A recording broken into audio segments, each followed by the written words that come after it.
Shalom, selamat malam Bapak Ibu, Saudara yang dikasihi dalam Tuhan Yesus Kristus. Kita bersyukur malam hari ini, kita kembali bersama-sama boleh belajar akan kebenaran firman Tuhan. Saya memilih tema untuk malam hari ini adalah kebebasan sejati. Hamba dosa atau hamba kebenaran. Bapak Ibu Saudara yang dikasihi Tuhan, kita tahu bahwa Yesus yang datang ke dalam dunia, Tuhan dan Juru Selamat satu-satunya dalam hidup kita, telah membawa kita di dalam kemerdekaan yang sejati, kebebasan yang sejati. Kita baru saja memperingati Jumat Agung, Paskah, dan ini menjadi sebuah peringatan akan kematian dan kebangkitan Kristus yang membawa kemenangan bagi kita. Saya mengutip di dalam Galatia pasal yang kelima, ayat yang pertama, di mana Rasul Paulus berkata, supaya kita sungguh-sungguh merdeka, Kristus telah memerdekakan kita. Apa yang menjadi realita kehidupan yang dibelenggu, yang karenanya Kristus datang untuk membebaskan kita. Kita memahami di dalam Alkitab, itu adalah kehidupan di dalam dosa. Kehidupan di dalam dosa seperti sebuah belenggu. Dosa begitu mengikat kita. Kita ingin keluar daripadanya. Tetapi realitanya manusia terbelenggu di dalam dosa. Bahkan Rasul Paulus di dalam kitab Roma menggunakan istilah yang menarik. Paulus mempersonifikasi dosa. Dosa digambarkan seperti seorang tuan yang sedang memperbudak. Makanya Paulus katakan, kamu adalah hamba dosa. Kamu dibelenggu oleh dosa. Kamu diperbudak oleh dosa. Saudara yang dikasihi Tuhan, seperti apa gambaran dibelenggu? Mungkin kita berpikir, apanya yang terbelenggu, Pak? Buktinya saya bisa bebas melakukan yang saya mau. Di dalam kenyataan belenggu yang kita alami, saya ingat sebuah ilustrasi tentang menangkap monyet. Bapak Ibu Saudara, tahukah kita bagaimana cara menangkap monyet? Ternyata ada cara yang menarik yang dilakukan orang-orang di India.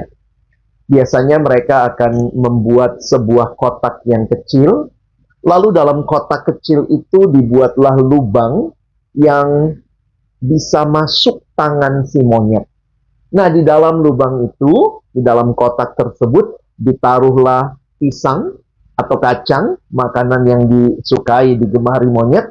Dan ketika monyet itu menggenggam pisang, menggenggam kacang, maka dia sulit menarik keluar tangannya. Karena lubang itu hanya cukup masuk tangannya saja. Sehingga monyet punya dua pilihan, saudara. Dia bisa terus menggenggam pisang atau kacang dan tertangkap, atau dia melepaskan dan kemudian dia bebas. Realitanya ternyata pagi harinya banyak monyet yang ditangkap dengan damai, saudara, karena sedang menggenggam pisang atau kacang. Saya ada gambar yang mungkin tidak persis mirip. Ini monyetnya lebih keren, saudara ya, menggunakan HP zaman now. Tetapi ini adalah gambaran keterikatan. Di satu sisi kita merasa kita bebas melakukan yang kita mau, tetapi sebenarnya kita terikat. Kita sedang dibelenggu seperti yang ada di dalam gambar ini. Itu bukanlah kebebasan yang sejati. Tidak heran di dalam Alkitab dikatakan upah dosa adalah maut. Roma 6 ayat 23. Yang bagian A. Lalu bagaimana kita bisa menghayati apa yang Yesus lakukan bagi kita ketika dia datang ke dalam dunia? Maka Bapak Ibu Saudara yang dikasihi Tuhan, kita bisa memperhatikan bagaimana Yesus membebaskan kita. Yesus dikirim Allah menjadi manusia datang ke dalam dunia untuk melepaskan kita dari dosa. Yesus tidak datang berkunjung ke dalam dunia untuk jalan-jalan, untuk studi banding, untuk study tour, untuk live in, tetapi dia datang untuk menebus dosa-dosa manusia. Maka saudara perhatikan, Allah menebus dan membebaskan manusia dari dosa melalui pengorbanan anaknya, Yesus Kristus. Satu-satunya jalan keselamatan kepada Allah. Kalau ada dari kita yang bisa selamat karena usaha kita sendiri, karena perbuatan baik kita sendiri, maka siapa juru selamatnya? Tentu diri kita sendiri. Tetapi karena kita tidak mampu di dalam dosa, kita seharusnya binasa. Maka Yesus datang di dalam kehadirannya sebagai manusia. Dia menderita, bahkan mati di kayu salib. Saudara yang dikasihi Tuhan, salib menjadi jalan keselamatan. Karena di salib ini kita bisa melihat dua hal. Salib di satu sisi menunjukkan betapa seriusnya dosa-dosa kita. Karena itu anak Allah harus hadir, datang, dan mati di kayu salib. Tetapi pada saat yang sama, salib juga menunjukkan kasih Allah yang tidak terukur. Luar biasa karya kasih Tuhan bagi kita. Yesus membayar harga yang sangat mahal untuk penebusan kita. Tapi dia bukan Tuhan yang mati. Dia bangkit, yang berarti dia menang dan dia mengalahkan kuasa maut. Sehingga setiap kita yang percaya kepadanya, bukan hanya dibebaskan, tetapi bahkan kita mengalami hidup yang kekal. Jesus saves. Jesus breaks the chain of sin. Jesus set us free. Tuhan Yesus membebaskan kita, bahkan memberikan kehidupan yang baru bagi kita. Yesus memberikan kehidupan yang lama sudah berlalu, tetapi kehidupan baru dia berikan. Dan kehidupan baru ini kehidupan seperti apa?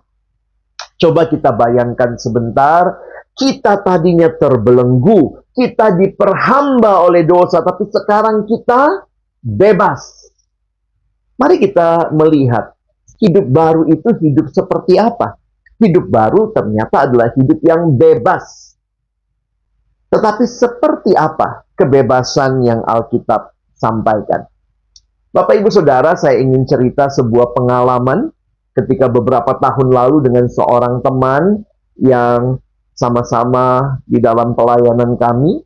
Nah, satu waktu dia ngekos di Jakarta, jadi dia memelihara beberapa ekor ikan mas di dalam akuarium kecil di kamarnya. Nah, dia seringkali ketemu dengan saya dan suka bercerita tentang ikan masnya, tentang apa yang ikan masnya, tingkah lakunya, lalu kemudian ikan masnya yang semakin besar, dan dia memelihara beberapa ekor ikan mas. Satu pagi ketika dia datang ke kantor, lalu kemudian dia bilang kepada saya, Kak Alex, tahu nggak? Tadi malam ikan mas saya bunuh diri. Wah, saudara, mungkin ini sesuatu hal yang agak menggelikan buat kita ya. Dia menggunakan istilah, tadi malam ikan mas saya bunuh diri. Ternyata dia menemukan pagi hari 2 ekor ikan masnya sudah tergeletak dan mati di atas karpet di kamarnya. Jadi 2 ekor ikan mas ini keluar, lompat dari dalam air akuarium dan akhirnya menggelepar dan akhirnya ditemukan mati. Bapak, Ibu, Saudara yang dikasihi Tuhan, pertanyaan saya sederhana. Ikan itu bebasnya di dalam air atau di luar air? Ya tentu kalau kita menjawab secara sederhana, kebebasan ikan itu bukan di luar air, tetapi di dalam air. Kalau dia keluar dari air, meskipun dia ikan reformasi, mungkin dia katakan, wah saya tidak membutuhkan air, saya lompat dari air. Begitu dia keluar dari air, dia MTP, saudara. Dia mati pelan-pelan. Jadi, di mana kebebasan yang sejati bagi si ikan tadi? Mungkin air di dalam akuarium itu jika dibandingkan dengan luasnya tempat di luar air, mungkin di luar air terlihat begitu luas, begitu bebas. Tetapi kebebasan yang sejati hanya ada di dalam air itu. Sehingga satu prinsip yang kita perlu pahami, sebenarnya di dalam dunia ini tidak ada kebebasan yang benar-benar tanpa batas. Saya sudah bebas, saya tidak punya lagi batasan. Kebebasan yang tanpa batas, saya tuliskan begini. Kemerdekaan mutlak atau kebebasan tanpa batas sebenarnya adalah sebuah pemikiran yang salah. Mari kita perhatikan sebentar. Hidup bebas seperti apa yang Tuhan tawarkan kepada kita? Hidup baru yang bebas di dalam Tuhan itu hidup yang seperti apa? Rasul Paulus memberikan gambaran yang menarik di dalam kitab Roma. Roma pasal 6, ayat 17 dan 18, dan juga ayat yang ke-22. Mari kita perhatikan sebentar. Roma 6, ayat 17-18, saya bacakan bagi kita. Tetapi syukur kepada Allah. Dahulu memang kamu hamba dosa. Tetapi sekarang kamu dengan segenap hati telah mentaati pelajaran yang diteruskan kepadamu. Kamu telah dimerdekakan dari dosa. Mungkin kita pikir, wah asik ya. Sekarang sudah dimerdekakan dari dosa. Tapi perhatikan yang saya garis bawahi. Dan, kata Paulus, menjadi hamba kebenaran. Perhatikan istilah hamba di situ. Inilah yang dikatakan dua macam perhambaan. Tadinya kita hamba dosa-dosa seperti Tuhan yang terus sedang memperbudak kita. Tetapi setelah kita dimerdekakan dari dosa, ternyata kita dipanggil menjadi hamba kebenaran. Jadi sebenarnya tidak ada kebebasan yang benar-benar bebas. Tadinya hambanya dosa, dari hamba, sekarang jadi hamba lagi, saudara. Pilihannya adalah menjadi hamba kebenaran. Karena itulah perhatikan lagi, Paulus tuliskan di ayat 22. Tetapi sekarang setelah kamu dimerdekakan dari dosa, dan setelah kamu menjadi, nah ini menarik tadi ya, tadinya hamba dosa, sekarang hamba Allah. Kamu beroleh buah yang membawa kamu kepada pengudusan, dan sebagai kesudahannya ialah hidup yang kekal. Kita diperhadapkan dengan perhambaan kepada dosa atau kepada Allah. Apakah kita menjadi hamba Allah? Hamba kebenaran. Yang tidak lagi melakukan dosa, karena kita tidak lagi diperhamba oleh dosa. Tapi kita sekarang menjadi hamba kebenaran. Berarti tunduk dan taat kepada Allah untuk melakukan kebenaran. Jadi hati-hati kalau kita pikir sekarang saya bebas melakukan yang saya mau. Kita ternyata cuma punya dua macam kebebasan. Kebebasan hidup sebagai hamba dosa, yang sebenarnya bukan kebebasan sejati, dan kebebasan hidup sebagai hamba Allah, yang sebenarnya itulah kebebasan yang sejati. Ini bukan cuma ide Rasul Paulus. Di dalam kitab 1 Petrus, Rasul Petrus juga menuliskan 1 Petrus 2 ayat 16, saya bacakan bagi kita. Hiduplah sebagai orang merdeka, dan bukan seperti mereka yang menyalahgunakan kemerdekaan itu untuk menyelubungi kejahatan-kejahatan mereka, tetapi hiduplah, perhatikan, sebagai hamba Allah. Kamu sudah merdeka, tetapi bukan merdeka melakukan yang kamu mau, atau kembali lagi melakukan dosa, tetapi menjadi hamba Allah. Bapak Ibu Saudara yang dikasihi Tuhan, manakah kebebasan yang sejati? Ini generasi GPS, saudara ya. Posisi sangat penting. Maka pastikan posisi kita. Malam ini kita melihat cuma ada dua pilihan, saudara. Hidup di dalam dosa, namanya hamba dosa. Hidup di dalam Kristus, itulah hamba Allah, hamba kebenaran. Jadi, Tuhan membebaskan kita. Bukan supaya kita hidup bebas sebebas-bebasnya tanpa aturan. Tetapi kita dibebaskan untuk hidup bebas sebagai hamba Allah. Set free. To live free. Untuk hidup bebas kepada siapa? Kepada Allah yang sudah membayar lunas harga yang begitu mahal untuk keselamatan kita. Bapak Ibu Saudara, saya akan tutup dengan sebuah kisah tentang perbudakan, terkait perbudakan pada abad 18 yang lalu. Ada sebuah kisah tentang pelelangan budak di dekade 1850-an. Pada masa itu, masih lazim terjadi perdagangan budak yang tidak berperi kemanusiaan. Seorang lelaki sedang berjalan-jalan di pasar ketika dilihatnya sejumlah lelaki kaya menawar seorang gadis cantik yang adalah seorang budak. Tawaran mereka terus naik hingga nilainya jauh melebihi harga normal budak saat itu. Dan setiap laki-laki yang menawar itu menatap si gadis dengan pandangan rakus.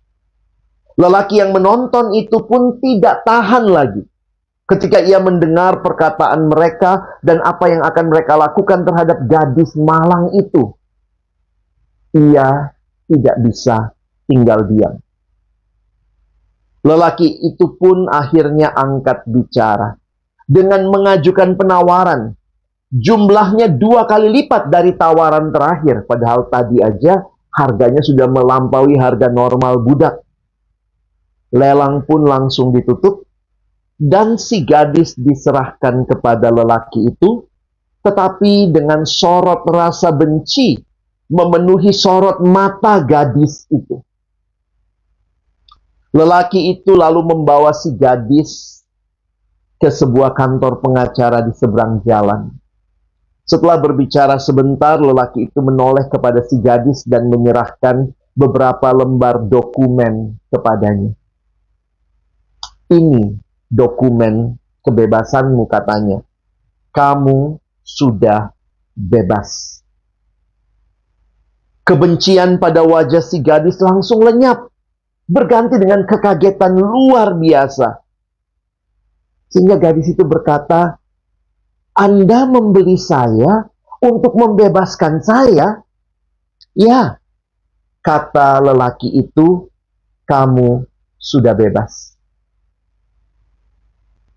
Kamu sudah bebas. Si gadis akhirnya langsung bersujud dan menangis di bawah kakinya. Dan dia berkata kalimat ini, Tuan, Anda membeli saya untuk membebaskan saya. Yang saya inginkan dalam hidup ini hanyalah menjadi milik Tuan.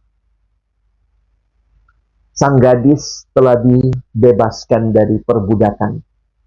Tetapi karena dia tahu betapa sang tuan ini mengasihi, peduli dengan dirinya, dia pun rela menyerahkan seluruh hidupnya menjadi hamba dari Tuhan yang baik ini. Bapak Ibu Saudara yang dikasihi Tuhan, Yesus sudah mati menggantikan kita, membayar harga yang lunas untuk kemerdekaan kita. Maka pertanyaannya, apakah saudara bersedia memberikan seluruh hidupmu kepada Yesus yang telah memberikan seluruh hidupnya untuk membebaskan saudara dari dosa? Maukah saudara bukan hidup sebagai hamba dosa lagi, tetapi jangan takut menjadi hamba kebenaran, hamba Allah, hamba Yesus Kristus, karena Dia Tuhan yang bahkan sudah mati menggantikan saudara dan saya. Maukah kita hidup mengikuti kehendak-Nya, menjadi hamba kebenaran-Nya? Mari jawab, bukan dalam teori di kepala kita, tetapi dalam hidup kita sehari-hari. Aku mau hidup seturut kehendak-Mu. Kiranya Tuhan menolong kita, bukan cuma jadi pendengar firman, tapi jadi pelaku-pelaku firman-Nya. Amin. Terima kasih Pendeta Alexander untuk kebenaran firman Tuhan pada malam hari ini, yang mengingatkan kita kembali apakah kita sudah benar-benar mengalami kemerdekaan yang sejati, atau justru kita masih hidup di dalam hamba dosa. Dan saat ini kita akan masuk dalam pertanyaan. Yang pertama adalah, bagaimana cara kita sebagai orang percaya, kita meyakini bahwa diri kita sudah benar-benar ditebus oleh darah Kristus, bahwa diri kita sudah benar-benar mengalami kemerdekaan sejati. Tidak sedikit orang kadangkala berpikir bahwa saya masih belum hidup di dalam kemerdekaan karena masih melakukan dosa, masih melakukan kesalahan kadangkala, bahkan kehidupan saya, misalnya saya sudah dibaptis, tapi hidup saya sebelum dibaptis, saya masih bisa melakukan dosa demikian.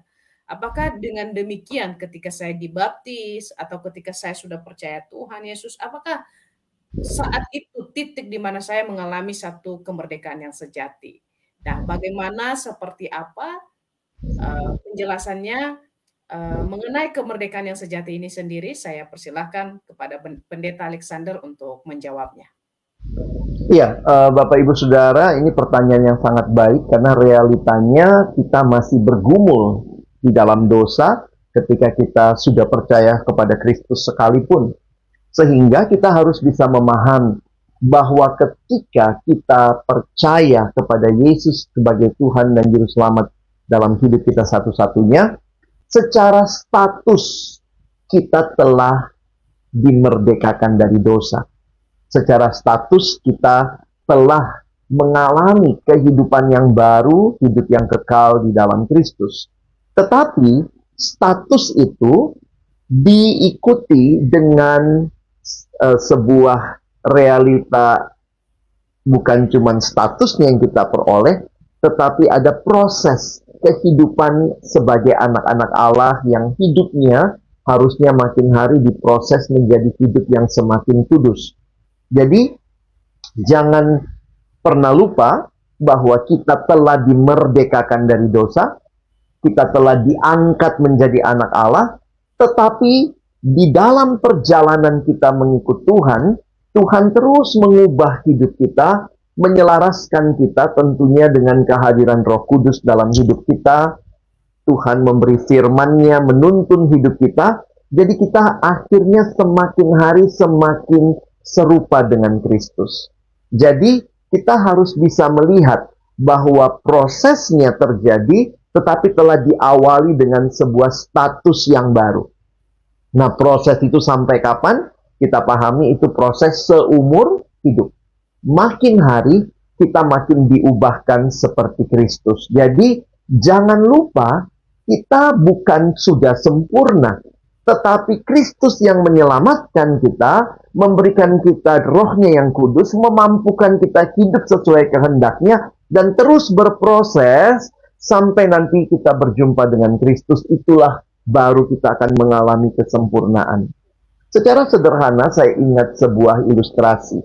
Jadi pada satu waktu ada seorang anak muda yang waktu itu dia diangkat oleh seorang raja yang tidak punya keturunan. Raja itu ternyata menyamar menjadi kakek tua yang terus mencari di kerajaannya orang yang tepat, anak muda yang tepat untuk menjadi putra mahkota menggantikan dia. Raja menyamar menjadi seorang kakek tua yang meminta-minta dan berjumpa dengan banyak orang yang tidak punya belas kasihan kepadanya. Nah, satu waktu dia bertemu dengan seorang muda yang waktu itu bahkan menawarkan minum kepadanya, memberi makan, bahkan mengajak raja ini ke rumahnya. Dan raja melihat, wow, anak muda ini ternyata sungguh luar biasa kemurahan hatinya. Akhirnya singkat cerita, raja kembali ke istana. Dan kemudian raja meminta prajuritnya untuk menjemput anak muda ini. Dan kemudian raja membuka diri. Saya sebenarnya adalah raja. Saya sedang mencari putra mahkota dan kamu yang tepat menjadi putra mahkota.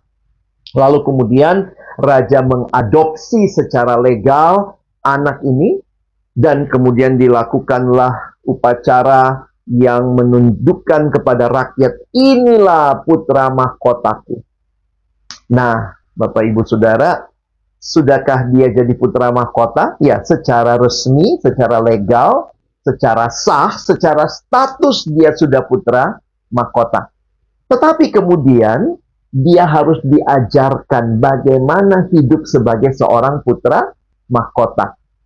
Sehingga di istana raja dia harus mengikuti buku panduan bagaimana seorang putra mahkota harus makan, menggunakan sendok, garpu, bagaimana harus minum, bagaimana harus bertutur kata. Jadi setiap kali dia mungkin melakukan kebiasaan dia yang lama sebagai rakyat jelata, lalu kemudian selalu raja mengingatkan, ingat statusmu sudah putra mahkota. Ingat statusmu sudah anak raja. Saya pikir itu juga bisa menjadi sebuah cerminan apa yang kita alami. Kita sudah dimerdekakan, sudah di dalam Yesus, sudah percaya, sudah hidup kekal, ya. Tetapi ini menjadi sebuah proses terus-menerus, di mana Tuhan membawa kita semakin hari semakin serupa dengan Dia. Jadi masih bisa jatuh dalam dosa, masih bisa. Tetapi sepertinya kita selalu diingatkan, ingat loh, kamu sudah anak Tuhan yang dimerdekakan. Ayo bangkit lagi. Ayo hidup lagi sesuai buku manualnya ya, sesuai firman Tuhan. Saya harap ilustrasi ini bisa menolong kita untuk memahami bahwa statusnya kita sudah terima di dalam Kristus, tetapi prosesnya akan terjadi seumur hidup kita. Maka ingatlah, Roh Kudus bekerja, firman Tuhan menjadi pedoman bagi kita, dan juga komunitas orang percaya menjadi saudara seiman yang terus membangun hidup kita. Mungkin itu yang bisa saya sampaikan. Terima kasih Pendeta Alexander untuk penjelasannya. Dari penjelasan Pendeta Alexander sebenarnya juga ada beberapa orang yang seringkali menyalahgunakan begini. Ya. Mereka berpikir bahwa mereka adalah orang-orang yang sudah dimerdekakan oleh Kristus. Maka ini adalah satu kesempatan untuk bisa melakukan kehidupan bebas. Bebas melakukan segala sesuatu. Karena kenapa? Karena Tuhan sudah menebus dosa saya, yang dikatakan seringkali kita dengar dosa yang masa lampau, sekarang, dan yang akan datang. Tuhan bisa mengampuni. Nah, bagaimana menjelaskan hal demikian, Pak? Apakah orang-orang seperti ini sudah benar-benar dimerdekakan oleh kebenaran, atau justru masih hidup di dalam hamba dosa atau sebagai hamba dosa? Untuk penjelasannya saya persilakan Pendeta Alexander untuk menjawab. Saya pikir tadi di dalam firman Tuhan 1 Petrus 2 ayat yang ke-16 sudah memberikan jawaban bagi kita. Janganlah kamu mempergunakan kemerdekaan itu untuk kehidupanmu di dalam dosa.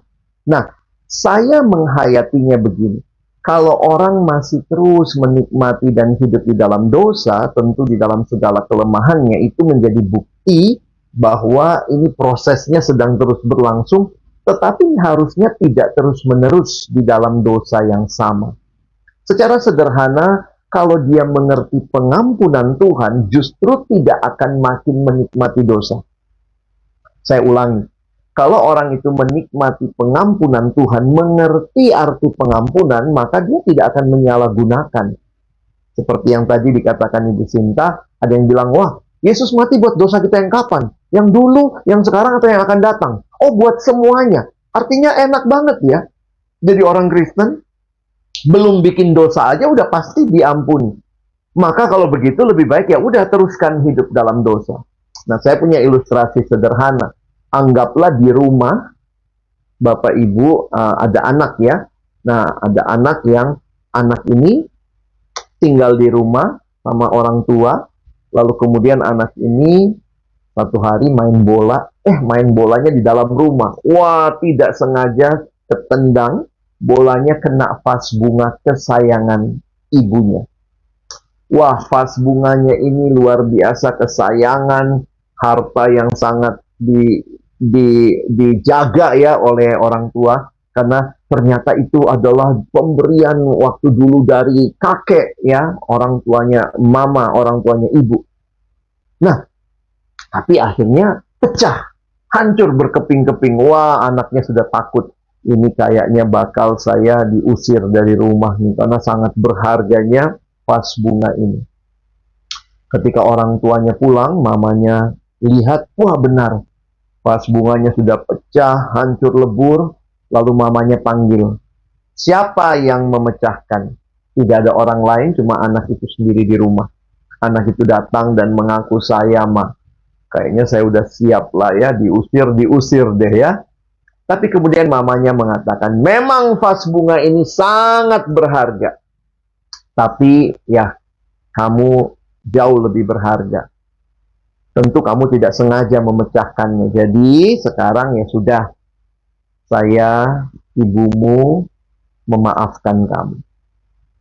Ah, bener mah? Oh, memecahkan vas bunga yang paling berharga di rumah ini dimaafkan? Saya pikir gimana kira-kira Bapak Ibu, saudara-saudara menghayati kalau memecahkan vas bunga yang begitu berharga saja dimaafkan, kira-kira apakah anaknya akan bilang begini, bener mah?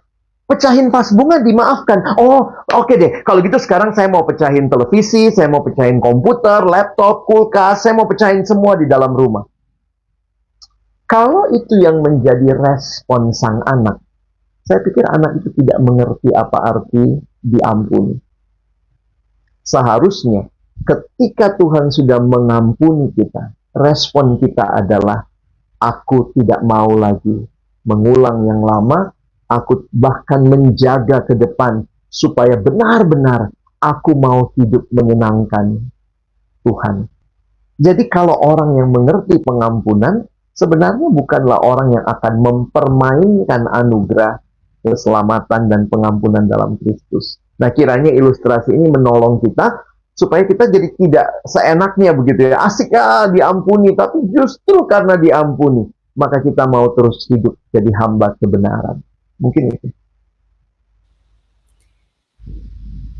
Terima kasih Pendeta Alexander untuk penjelasan yang sangat sederhana yang membuat kita memahami bahwa seharusnya sebagai orang-orang yang sudah memperoleh atau yang sudah mendapatkan kemerdekaan yang sejati, kita harusnya memaknai kemerdekaan itu sesuai dengan apa dan bagaimana kita bertindak, berkata-kata dalam kehidupan kita sehari-hari. Dan bagaimana pengalaman Pendeta Alexander selama pelayanan mungkin atau selama mengikut Tuhan. Bagaimana Pendeta Alexander menghayati tentang kemerdekaan yang saat ini Pendeta Alexander jalani atau sedang alami.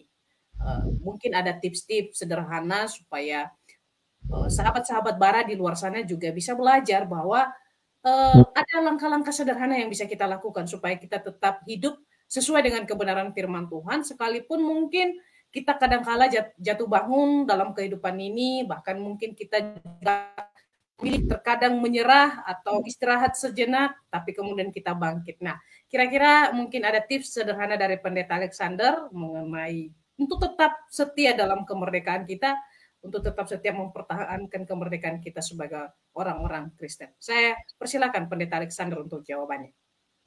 Ya, secara paling sederhana saya pikir ilustrasi yang awal tadi ya, bagaimana kita ingat siapa kita, status kita. Jadi saya biasanya mengingatkan diri saya, ingat kamu anaknya siapa ya, ingat kamu anaknya Tuhan, harusnya juga hidup sesuai dengan yang Tuhan mau. Jadi mengingatkan diri kita, jadi kita nggak lupa diri ya, kita tahu identitas kita. Dan tentunya yang kedua adalah kita rajin membaca firman Tuhan. Karena dari mana Tuhan menyatakan kehendaknya? Di dalam firman-Nya. Firman itu bukan sesuatu yang kita hanya baca satu kali, tetapi berulang kali. Dikatakan seperti membersihkan kehidupan kita.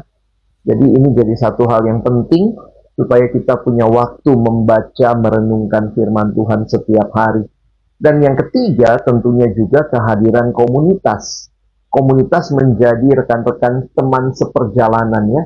Jadi biasakan punya komunitasnya, datanglah ke gereja, bersekutulah, jangan cuma datang gereja pulang begitu ya. Ada ibadah-ibadah mungkin di pemuda, di remaja, di sekolah minggu, di lansia, usia lanjut, di kaum ibu, di kaum bapak. Itu menjadi tempat di mana besi menajamkan besi, orang menajamkan sesamanya. Jadi itu menjadi bagian di mana Tuhan membentuk kita. Dan tentunya juga kita jadi orang yang terus ya mengingatkan diri kita bahwa aku sudah ditebus, Sekarang aku mau hidup bagi Allah, mau melakukan apa yang Tuhan mau. Jadi saya pikir itu hal-hal sederhana, praktis ya. Bahkan ada orang yang misalnya menggunakan kalung ya, itu sebagai simbol ya. Kadang-kadang simbol-simbol itu mengingatkan kita ya. Wah, dia pakai kalung salib, masa di sekolahnya nyontek, masa di pekerjaannya korupsi. Jadi seringkali ya kalung salib itu membuat kita jadi mengingatkan bahwa saya anak Tuhan, saya sudah ditebus, Yesus mati buat saya. Jadi sebenarnya tidak tepat kalau misalnya kalung salibnya besar tapi korupsi terus, kalung salibnya besar tapi gosipin orang. Jadi itu biasanya jadi hal-hal yang bisa mengingatkan kita. Tapi ya tentu bukan simbol itu semata. Jauh lebih penting kita sadar bahwa Tuhan sudah selamatkan kita, identitas kita sekarang kita miliknya Tuhan. Berarti kita hambanya kebenaran. Mungkin itu, Bu. Ini merupakan satu tips yang sangat mudah, gampang, sulit untuk dilakukan ya. Dengan bahasa kata lain, mudah-mudah sulit gitu ya. Atau kadang-kadang ketika kita mendengar, oh iya mudah untuk melakukan, tetapi ternyata sepertinya mudah untuk melakukan, tapi ketika kita mau melangkah melakukan, ternyata bukan hal yang mudah untuk dilakukan. Tentu saya percaya ada pertolongan Allah Roh Kudus dalam hati kita jikalau kita benar-benar ingin hidup sesuai dengan apa yang Tuhan kehendaki.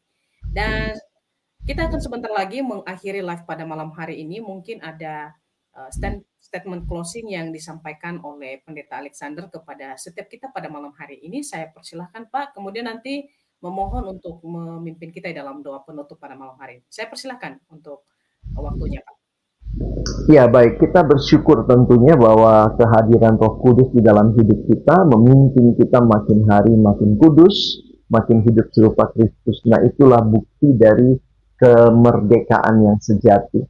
Kita tidak dimerdekakan untuk benar-benar merdeka tanpa batas, tapi ingat kita dimerdekakan dari dosa supaya kita menjadi hamba kebenaran. Kita hidup menjadi hamba Allah, kita hidup bagi kemuliaan Allah. Kiranya ini bukan hanya sesuatu yang kita pahami malam ini, tapi benar-benar kita hidupi dan kita jalani, dan saya yakin Tuhan akan menolong kita melalui kehadiran Roh Kudus di dalam hidup kita. Bapak Ibu Saudara, mari kita menutup di dalam doa. Kami sungguh bersyukur ya Tuhan, kesempatan ini kami belajar bersama-sama. Kami bukan lagi hamba dosa. Kalau kami sudah percaya pada Yesus, Tuhan dan Juru Selamat kami sudah menjadi hamba kebenaran. Status kami bukan lagi binasa, tetapi mengalami hidup kekal. Dan hidup di dalam hidup yang kekal, hidup yang baru adalah hidup yang terus-menerus dipimpin oleh Tuhan, berserah kepada Tuhan, seturut dengan kehendak-Mu Tuhan, seturut dengan firman-Mu.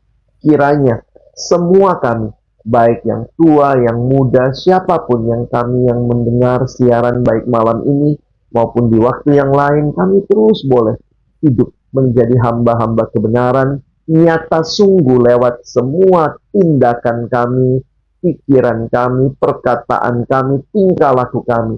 Siapa Tuhan yang kami layani? Siapa Tuhan yang kami sembah? Dan kiranya kami memuliakan Engkau melalui hidup kami. Terima kasih untuk Bara Digital Ministry, seluruh Bapak Ibu Saudara yang juga bekerja, melayani, baik di depan, di belakang layar. Tuhan memberkati, agar melalui pelayanan ini, banyak orang yang boleh mendengar firman, bertumbuh di dalam Tuhan, dan hidup bagi kemuliaan. Terima kasih buat siaran live kami malam ini. Kami menutup di dalam nama Tuhan Yesus Kristus. Kami sudah berdoa. Amin. Amin. Sekali lagi kami segenap tim Bara Digital Ministry mengucapkan terima kasih kepada Pendeta Alexander yang sudah melayani pada malam hari ini. Dan biarlah setiap firman Tuhan yang sudah kita dengar bisa menjadi pertumbuhan kerohanian bagi kita, dan tentunya iman kita semakin hari semakin teguh di dalam Tuhan kita Yesus Kristus. Dan bagi rekan-rekan di luar sana yang ketinggalan live pada malam hari ini, rekan-rekan bisa mengikuti siaran ulang dari live Bara Digital Ministry melalui tayangan Facebook, atau mungkin juga YouTube Bara Digital Ministry. Dan kami terus mengharapkan dukungan dari rekan-rekan untuk terus mendukung pelayanan Bara dengan cara membagikan akun-akun Bara kepada orang-orang yang ada di sekitar kita atau kepada sahabat kita, kepada orang-orang yang kita temui, supaya melalui pelayanan ini tentunya nama Tuhan semakin dipermuliakan. Dan saya Sinta Lestari dari Bara Digital Ministry mengucapkan terima kasih, selamat malam, Tuhan Yesus memberkati kita semua. Shalom.